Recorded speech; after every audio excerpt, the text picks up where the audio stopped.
ध्रुव आज भी चमक रहे हैं। क्यों चमक रहे हैं? तारा बन के चमक रहे हैं।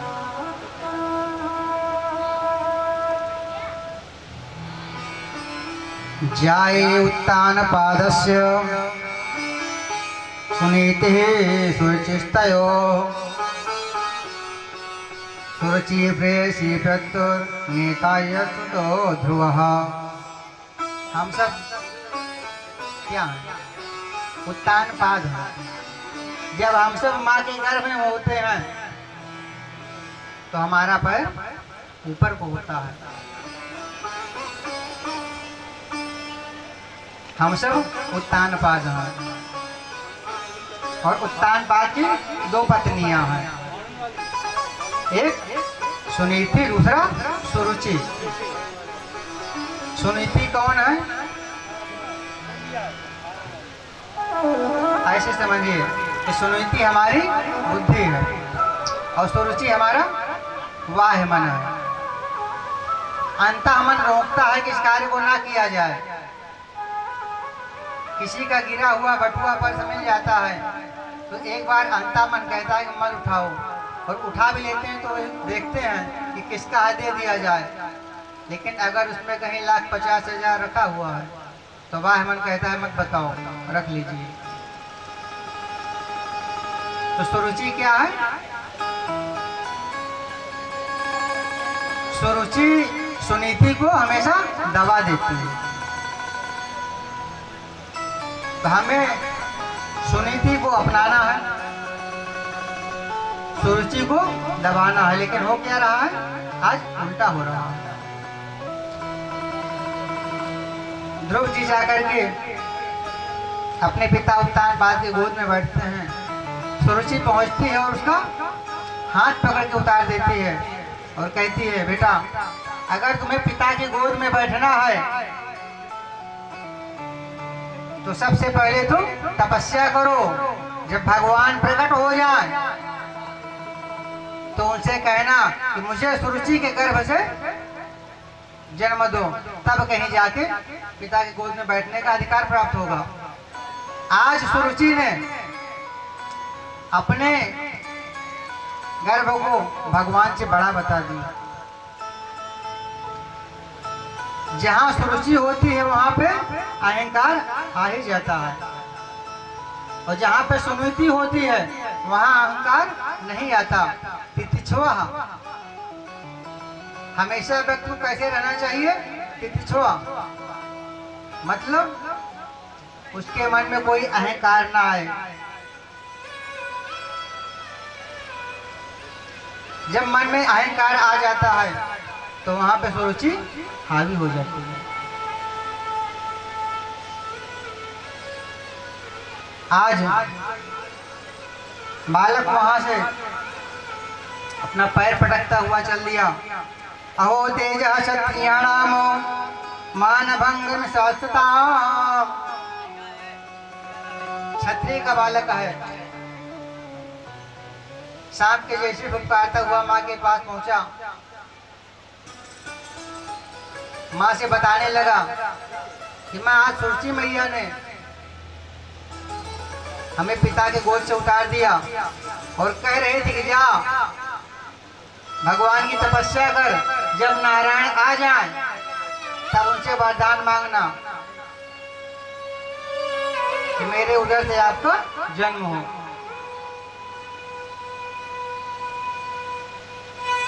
जो सुनीति होती है वो बहुत सुलझी हुई होती है, जहाँ पे सुंदर नीति होती है। सुनीति ने कहा कि माँ आपकी ठीक कह रही थी बेटा, ये तो केवल इस देह के पिता हैं, इस शरीर के पिता हैं, लेकिन उनसे बड़े एक पिता और हैं, कौन? वो जगत पिता हैं। आपकी माँ सही कह रही थी। आज सुनीति ने अपने बालक को बताया। बालक पूछता है कि माँ कहाँ मिलेंगे?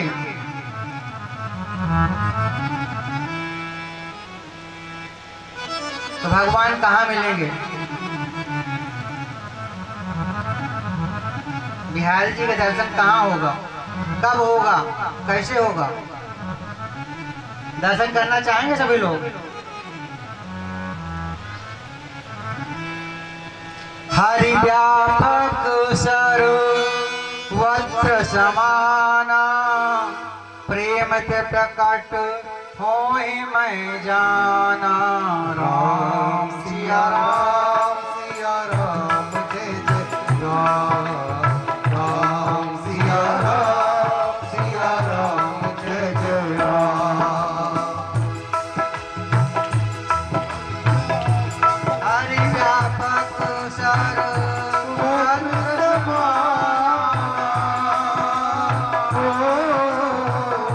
प्रेम से प्रकट जाना। राम सिया राम जय जय राम, राम सिया राम जय जय राम। जब हम प्रेम से देखेंगे तो भगवान कण कण में व्याप्त हैं। सनातन धर्म में अपने यहाँ भगवान शिव की जब पूजा होती है तो हम लोग पार्थिवेश्वर मिट्टी का पार्थू बना करके उस पर अभिषेक करते हैं। बस हमारे अंदर भाव होना चाहिए, प्रेम होना चाहिए। अगर हमारे अंदर प्रेम है तो भगवान प्रत्येक कण में विद्यमान है, लेकिन उस कण में नहीं। एक बार नर्मदा के तट पे शास्त्रार्थ हो रहा था, अंग्रेजों का बोलबाला था। किसी ने प्रातः स्मरणीय हरिहरानंद सरस्वती जो करपात्री जी के नाम से प्रसिद्ध हुए, उनसे प्रश्न किया कि महाराज आप कहते हैं कि भगवान कण कण में व्याप्त हैं। महाराज जी ने कहा हाँ मैं कहता हूँ कण कण में व्याप्त हैं, लेकिन उस कण में नहीं है जिस कण में गंदगी है।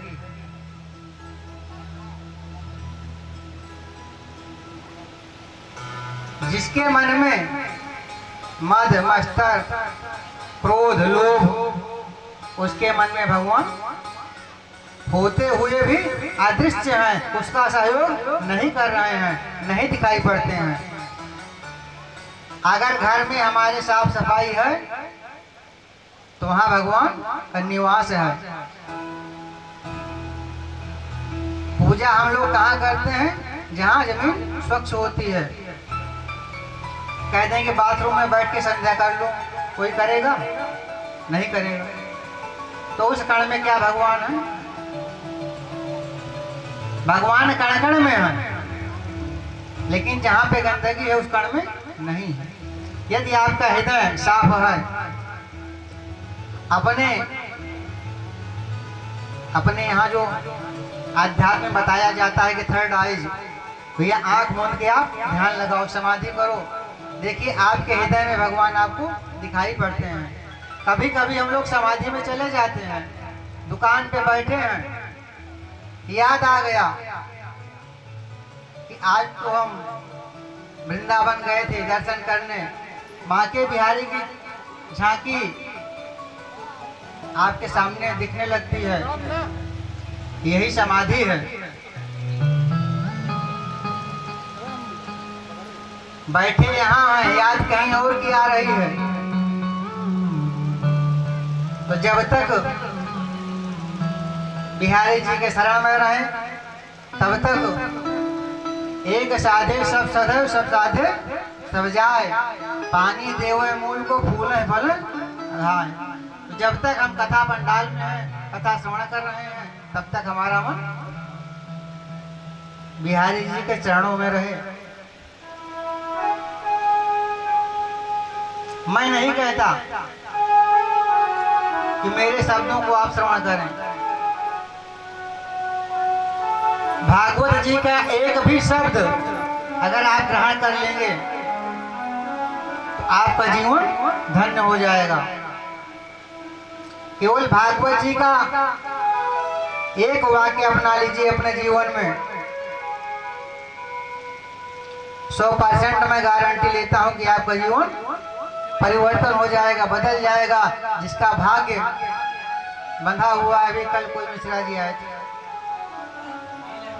ऐसे कुछ चर्चाएं कर रहे थे, व्यापार क्षेत्र में कुछ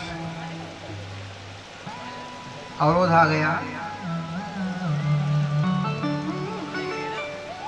अगर हम बिहारी जी की इसके पहले चर्चा हुई है द्वितीय स्कंद में, अकामो सर्व कामो अमोक्ष कामा उदार भी। बिहारी जी ऐसे सरल हैं कि आपकी समस्त कामनाओं को अकेले पूर्ण करते हैं।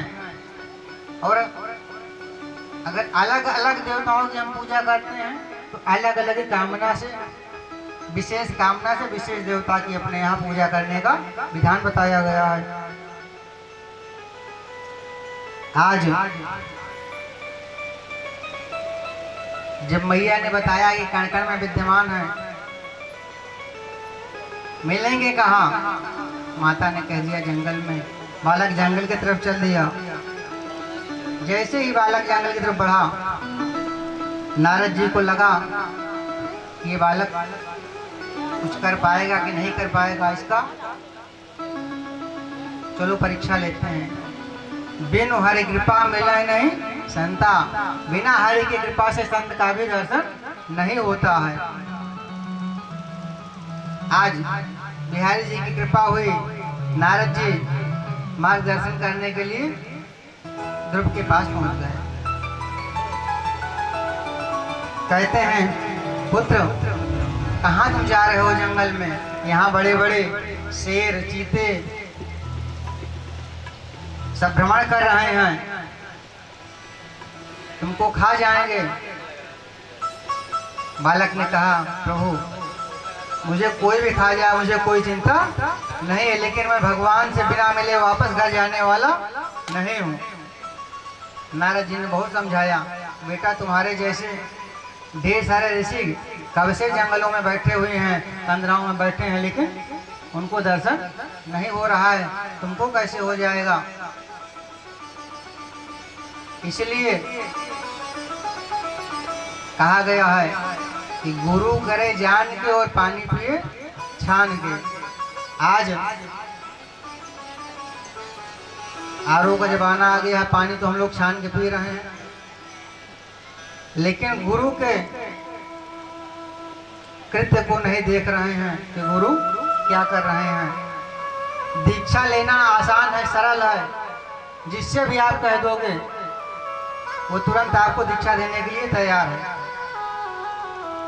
लेकिन गुरु के द्वारा किए गए कर्म को शिष्य को भी भुगतना पड़ता है। दीक्षा लेने के पहले हमें चाहिए कि 1 साल 6 महीना कम से कम उस गुरु से और हमारा संबंध कैसा रहेगा, उसका स्वभाव क्या है, नित्य क्रियाएं क्या हैं, शिष्य को भी जानना चाहिए और गुरु को भी जानना चाहिए कि मैं जिसको शिष्य बना रहा हूँ क्या ये हमारे प्रेम में सेट होगा कि नहीं होगा। आइए इस पे चर्चा। कहने का तात्पर्य ये है कि गुरु दीक्षा लेने के पहले गुरु को भी अच्छे से समझ लेना चाहिए और दीक्षा देने के पहले गुरु को भी शिष्य के बारे में अच्छे से जान लेना चाहिए, तब उसको गुरु दीक्षा लेना चाहिए और उनको देना चाहिए। जब तक एक दूसरे के प्रेम सेट नहीं हो जाते हैं तब तक वो भाव नहीं रहता। आज नारद जी ने गुरु बन करके बालक ध्रुव को मंत्र दीक्षा दिए कि जाइए बेटा इस मंत्र का जाप करिए, भगवान अवश्य मिलेगा।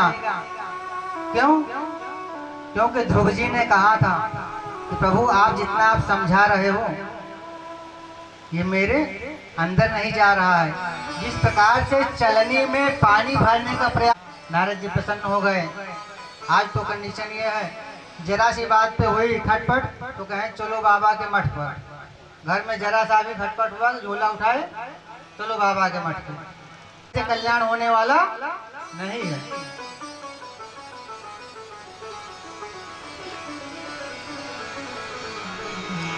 मंत्र दीक्षा दिए। ओम नमो भगवते वासुदेवाय। ओम नमो भगवते वासुदेवाय। ओम नमो भगवते वासुदेवाय। ओम नमो भगवते वासुदेवाय। ओम नमो भगवते वासुदेवाय। वासुदेवाय नमो वासुदेवाय।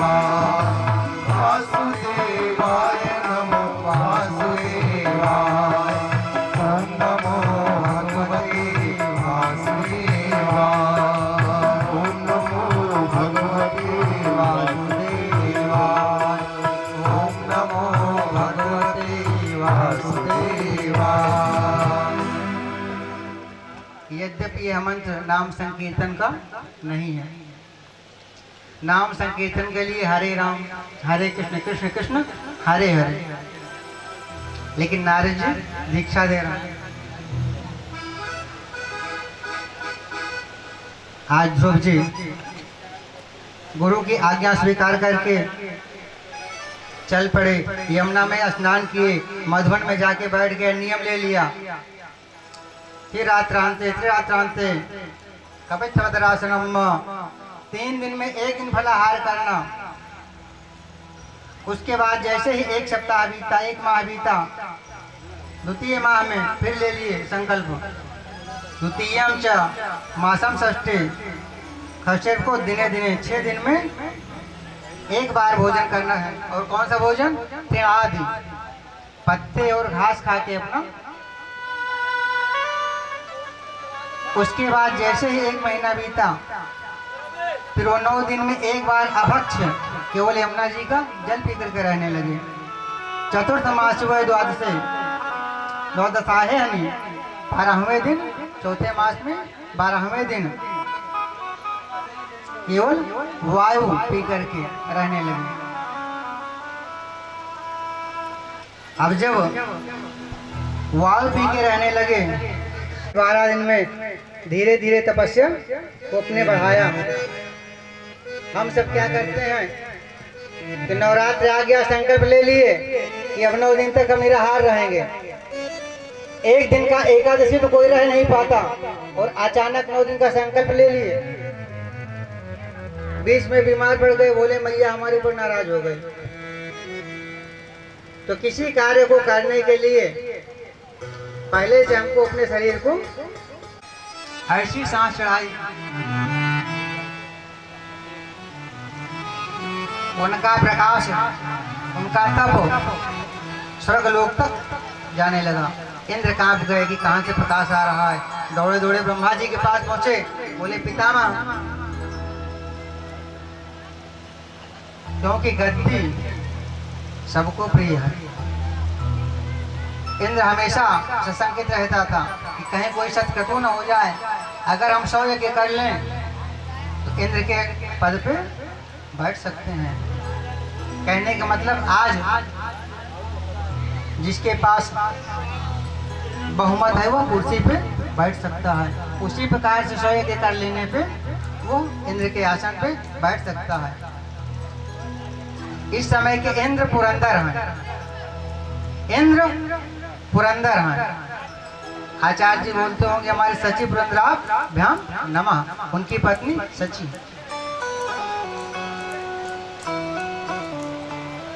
इंद्र एक पदवी है।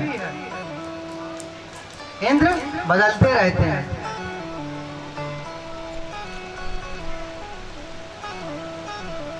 ब्रह्मा जी श्री हरि का ध्यान करते हैं। श्री हरि आज तुरंत अपने घरों पे आरूढ़ होकर के बालक ध्रुव के सामने प्रकट हो जाते हैं और कहते हैं, वत्स आंखें खोलो, मैं आ गया। लेकिन ध्रुव जी आंखें नहीं खोल रहे हैं। क्यों? क्योंकि उनके हृदय में श्री हरि की सुंदर झांकी दिखाई पड़ रही है। भगवान ने अपने झांकी को जैसे ही निकाला वैसे ध्रुव जी बाहर आ गए। झांकी कहाँ गई? बाकी झांकी जब देखते हैं तो बाहर जो अंदर था वही बाहर, जो अंदर दिख रहा था वही आज बाहर दिख रहा है। ध्रुव जी मौन है, क्या करूं, कैसे करूं। हमने गुरुजी से पूछा नहीं कि कोई आ जाए या भगवान आ जाएंगे तब हम क्या करेंगे, और गुरुदेव ने बताया भी नहीं कि भगवान आ जाएंगे तो क्या करना है। शांत होकर के ध्रुव जी खड़े हैं, लेकिन श्री हरि तो सबके मन की बात को जानने वाले हैं। तुरंत बालक की मनोदशा को समझ गए, अपना शंख उठाया और बालक ध्रुव के कपोल से स्पर्श करा दिए। कपोल से शंख स्पर्श होते ही ध्रुव वेद पुराण शास्त्र के ज्ञाता हो गए। कितनी आयु में? 5 वर्ष। जापे कृपा राम की होई, तापे कृपा करें सब कोई। राम सिया राम सिया राम जय जय राम, राम सिया राम जय जय राम। जा पर कृपा, जा पर कृपा राम की होई, ता पर कृपा करे सब कोई। राम सिया राम जय जय राम, राम सिया राम जय जय राम। जब भगवान की कृपा हो जाती है तो सभी कृपा करते हैं। भगवान ने कहा, वत्स मांगिए क्या चाहते हो। ध्रुव जी ने कहा, मुझे कुछ नहीं चाहिए, बस आपके दर्शन हो गए। भगवान ने कहा, नहीं ऐसे नहीं, जाइए अब तुम 36,000 वर्ष राज्य करो, उसके बाद मैं तुम्हें ध्रुव लोक प्रदान करता हूँ। भगवान की कृपा हुई, वही सुरुचि, वही उत्थान पाठ। जब उनको पता चला मेरा बालक वापस आ रहा है तो सुरुचि से पहले सुरुचि आरती की थाली लेकर के आज ध्रुव की स्वागत में निकल पड़ी।